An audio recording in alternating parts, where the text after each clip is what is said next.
Just in, Lagos State government orders immediate closure of Ladipo market. Wow! Ladipo market in Lagos is the largest spare parts market in the entire Lagos State, and if not the best spare parts market in Southwest. Okay, because what you cannot find in other states, come to Ladipo, you will see it there. And this market is dominated by Igbos. In fact, it's over 98% of the people there trading are all Igbos, because you know Igbos and paper markets are 5 and 6. So the same way it happened at Alaba International Market, that it was closed and properties were crushed in the name of dilapidation and age and cracks and unsafe to occupy. And after that, Igbos lost so much money in Alaba International Market, and there has never been compensation till now.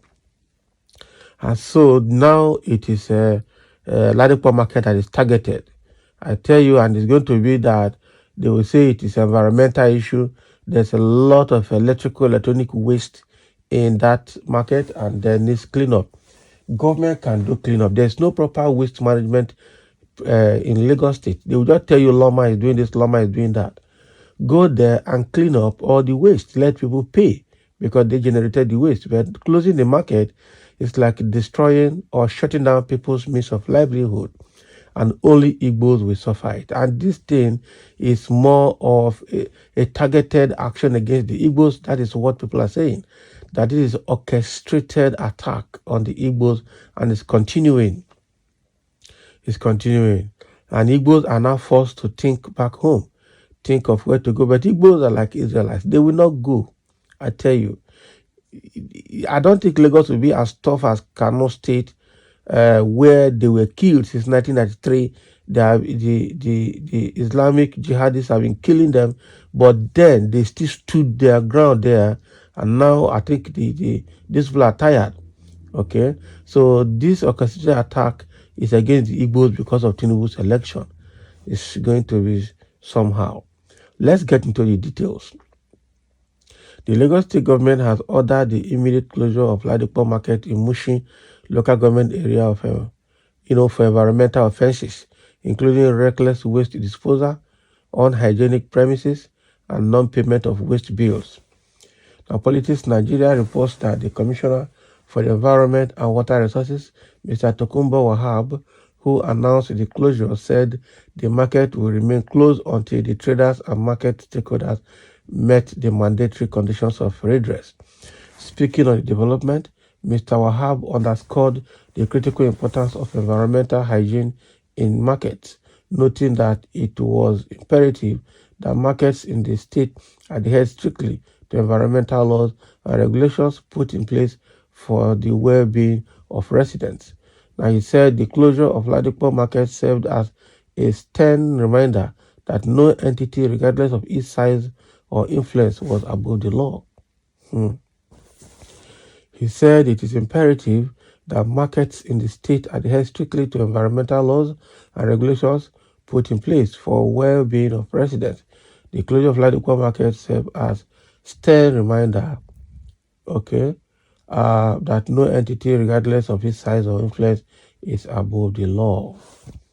The commissioner stated that the state government was fully committed to collaborating with market stakeholders to facilitate necessary adjustments and improvement to enable them meet required environmental standards, adding that the market would not be reopened for business until such standards were met.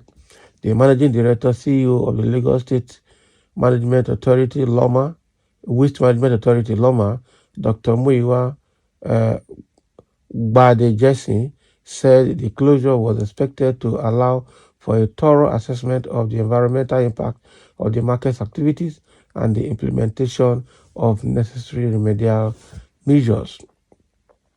He said the closure also served as a clear signal that Loma would not hesitate to take decisive actions against those who defied environmental laws.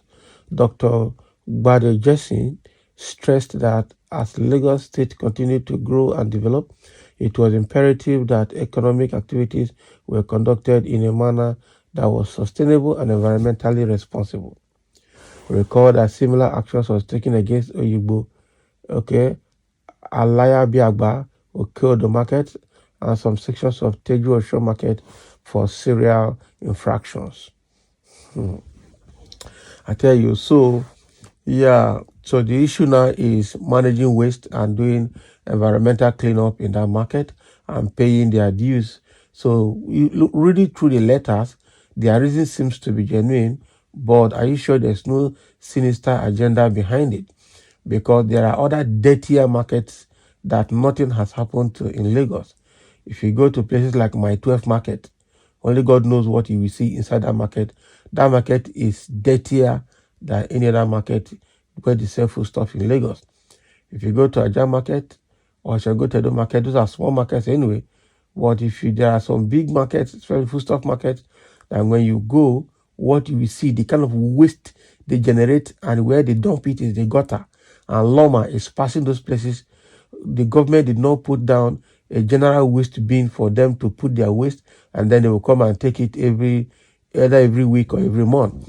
What they're supposed to do in that Ladipo market is to put something like a big environmental skip, where everybody will put his waste, and then every week or every month they will come and tow it away. That is what they should be doing. But now, for you to treat the waste in the marketplace like waste in domestic homes is not the best way to manage it, because waste in domestic homes, individual homeowners are responsible, and you put a bin in front and then they can manage it, being a residential environment.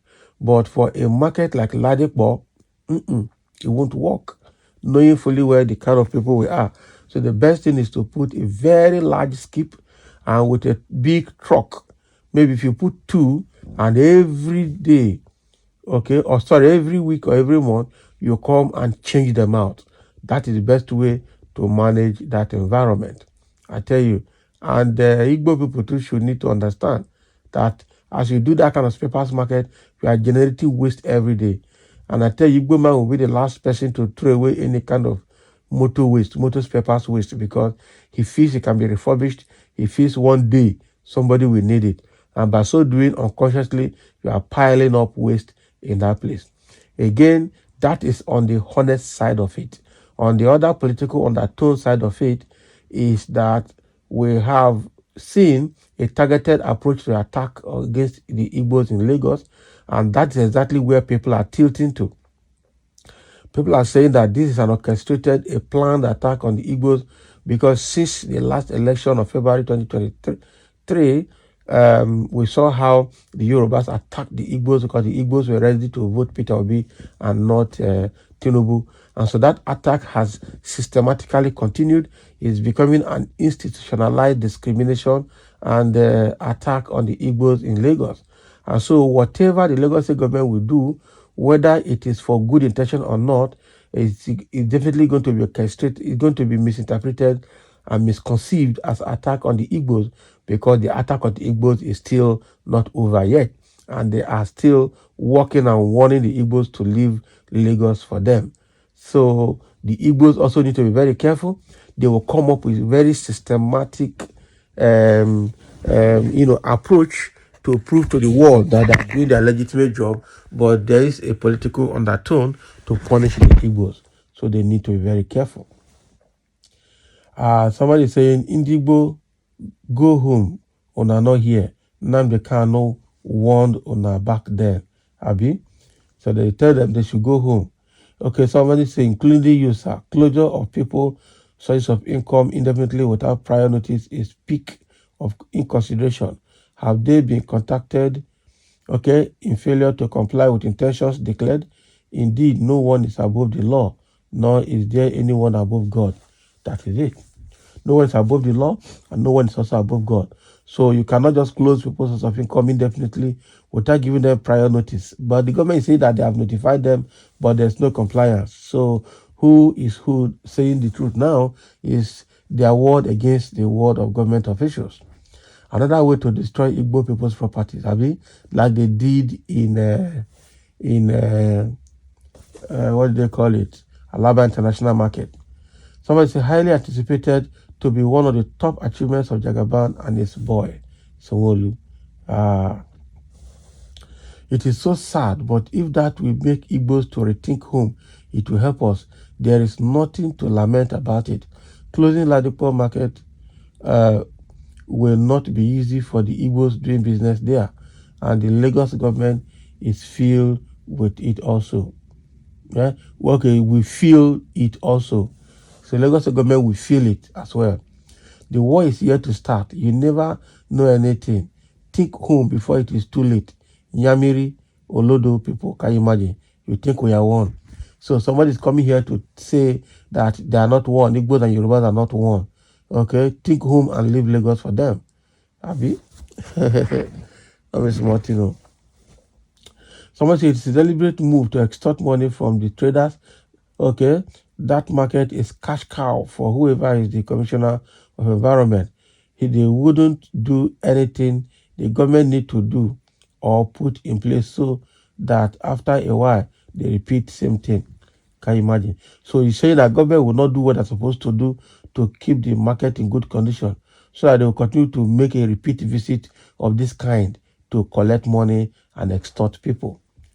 So there are many more comments here which I will not be able to go through because of time.